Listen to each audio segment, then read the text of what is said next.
പല്ലുകളിൽ വരുന്ന കറുത്ത പാടുകൾ പലരുടെയും സംശയമാണ്. ഇത് ബ്ലാക്ക് ഫംഗസ് ആണോ അതോ മറ്റെന്തെങ്കിലും ആരോഗ്യ പ്രശ്നങ്ങളുടെ ഭാഗമായാണോ ഇത്തരത്തിൽ ബ്ലാക്ക് കളർ പ്രത്യക്ഷപ്പെടുന്നത് എന്ന് പലരും ചിന്തിക്കാറുണ്ട്. നിരവധി കാരണങ്ങളാണ് ഇത്തരത്തിലുള്ള കറുത്ത പാടുകൾക്കുള്ളത്. വിശദമായി അറിയാൻ വീഡിയോ മുഴുവനായും കണ്ടു നോക്കുക. വീഡിയോ ഇഷ്ടമായാൽ ലൈക്ക് ചെയ്യാനും സബ്സ്ക്രൈബ് ചെയ്യാനും മറക്കരുത്. പിന്നെ ബെൽ ബട്ടൺ ഇനേബിൾ ചെയ്ത് വെച്ചാൽ നോട്ടിഫിക്കേഷൻസ് കൃത്യമായി വരുന്നതായിരിക്കും. ഞാൻ ഡോക്ടർ സാറ, ഡെന്റൽ സർജനാണ്. Welcome to my channel. ഇത്തരത്തിലുള്ള ബ്ലാക്ക് കളർ പല്ലിലുണ്ടാകുന്നതിൻ്റെ ഏറ്റവും കോമണായി കാണുന്ന ഒരു കാര്യമെന്നത് പല്ലിലെ കേടാണ്. നിങ്ങൾ വിചാരിക്കുന്നത് പോലെ പല്ലിലെ കേടുകൾ എപ്പോഴും പല്ലിൽ ഒരു വലിയ ഹോളായി മാത്രമല്ല കാണുന്നത്. പല്ലിലെ കേട് പലപ്പോഴും ആദ്യഘട്ടങ്ങളിൽ ചെറിയ രീതിയിലുള്ള ഡോട്ടുകളായിട്ടോ അല്ലെങ്കിൽ കറുത്ത സ്റ്റെയിൻ പോലെയൊക്കെ പ്രത്യക്ഷപ്പെടാം. പല സമയങ്ങളിലും ഈ കറുത്ത പാടുള്ള ഭാഗം ട്രിം ചെയ്ത് നോക്കിയാൽ ഉള്ളിലേക്ക് വലിയ കേടുള്ളതായി കാണാൻ കഴിയും.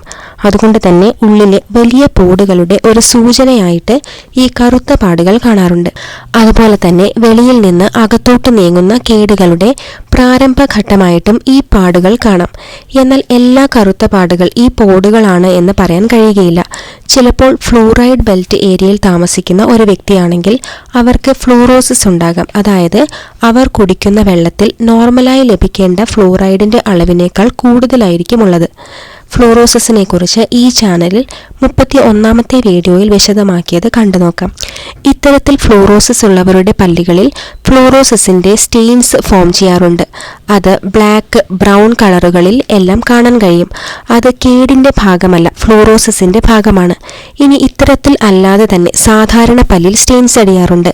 അതിൽ നമ്മുടെ ഭക്ഷണ രീതി, കാപ്പി, ചായ ഒക്കെ അധികമായി ഉപയോഗിക്കുന്നവരിൽ, പുകവലി ശീലമുള്ളവരിലൊക്കെ പല്ലിന് പുറമെ കറുത്തതോ മറ്റു നിറത്തിലുള്ള സ്റ്റെയിൻസ് ഉണ്ടാകാറുണ്ട്.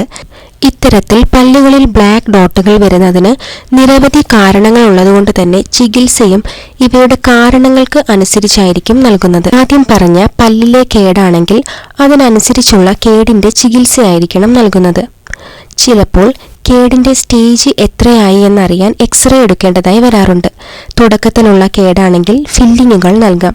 എന്നാൽ ഡീപ്പായിട്ടുണ്ടെങ്കിൽ പല്ലിന് വേര് ചികിത്സ പോലെയുള്ളവ ചെയ്യേണ്ടതായി വരും.